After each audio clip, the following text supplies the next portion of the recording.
Welcome to the View from the MAC from your Junction City Chamber of Commerce Military Affairs Council. Memorial Day was celebrated both at Fort Riley and in Junction City. Although I was camping with kids and grandkids in Oklahoma and missed the event, I've heard rave reviews for both ceremonies. I was told the ceremony at the Opera House was the best in over 20 years. There was another deployment on Wednesday of almost 300 soldiers from the 4th Brigade heading for Afghanistan. This was the last major deployment until September, when the 1st Sustainment Brigade begins their deployment. The lady troopers were on hand as usual with drinks and treats, all to support this deployment, and they arrived early and stayed till it was over. There were two retirement ceremonies at Fort Riley this week. On Wednesday, the post-retirement ceremony was held adjacent to Division Headquarters. There were 15 military retirees and one civilian, representing almost 350 years of service to our nation.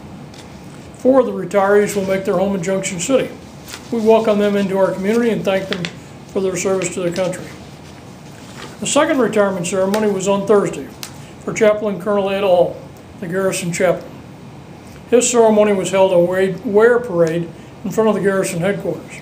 The ceremony was hosted by Brigadier General Don McWillie, who described the service of Ed All in glowing detail, and he praised him for all his contributions to the country. Ed may be best known for his pea-picking heart remarks in his prayers.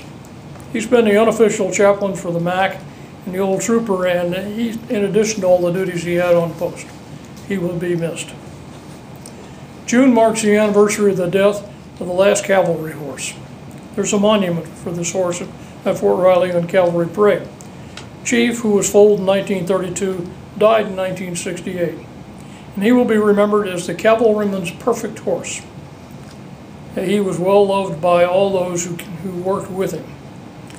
In his 36 years of service, active and retired, Chief witnessed the transformation of the cavalry from horses to vehicles and tanks. Chief was also witness to the end of the cavalry school at Fort Riley and the birth of the armor branch at Fort Knox, Kentucky.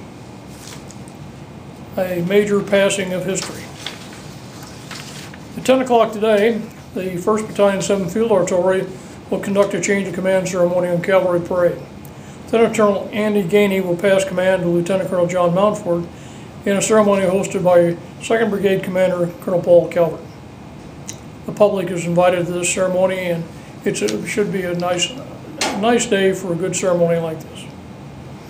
Until next week, that's the news from the MAC. I'm John Sides reporting.